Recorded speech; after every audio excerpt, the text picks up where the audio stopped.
Bonjour à tous, bienvenue sur cette nouvelle vidéo. Aujourd'hui, on va regarder ensemble comment mettre un code couleur grâce à un mot sur Excel. Autrement dit, il est possible de choisir un mot-clé pour définir la couleur d'une case. Par exemple ici, voici un tableau simple avec des prénoms, leur statut, ainsi que leur présence ou non à un événement. Supposons que pour nous y retrouver, on veut que la case oui soit en vert et la case non en rouge. On va juste ici, en haut à gauche, venir sélectionner l'intégralité des cases. On va venir cliquer sur mise en forme conditionnelle, règle de surbrillance des cellules, égale à,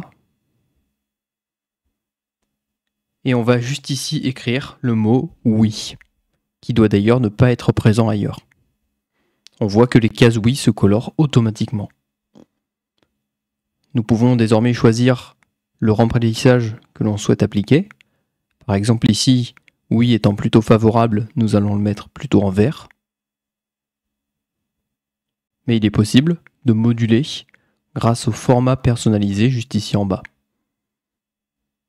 On peut donc choisir le style de texte, la bordure, ainsi que le remplissage et le nombre. Supposons que je veux que cette case soit grise. Je peux l'appliquer pour qu'elle soit grise. Dans notre cas, on va plutôt choisir un texte vert. Maintenant, on va retourner dans mise en forme conditionnelle, retourner dans le même endroit, et l'on peut appliquer une deuxième condition, le mot non par exemple. Cette fois-ci, non étant plutôt négatif, nous allons garder le remplissage rouge clair. De même, je souhaite modifier le statut pour créer un code couleur et que tous les étudiants aient la même couleur. Je vais faire exactement la même manip, je viens en haut à gauche sélectionner toutes mes cellules.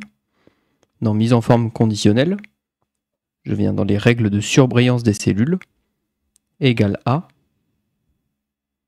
étudiant.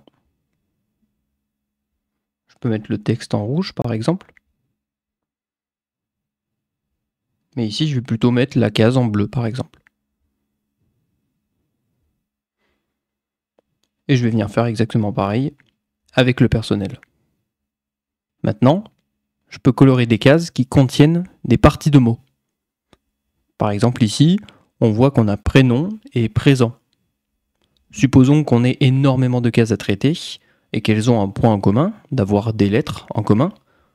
On peut aussi aller dans texte qui contient pour appliquer exactement la même règle. Voilà, cette petite vidéo est désormais terminée. J'espère qu'elle vous aura aidé. Si c'est le cas, n'hésitez pas à l'aimer. Et moi, je vous dis à très vite. Merci.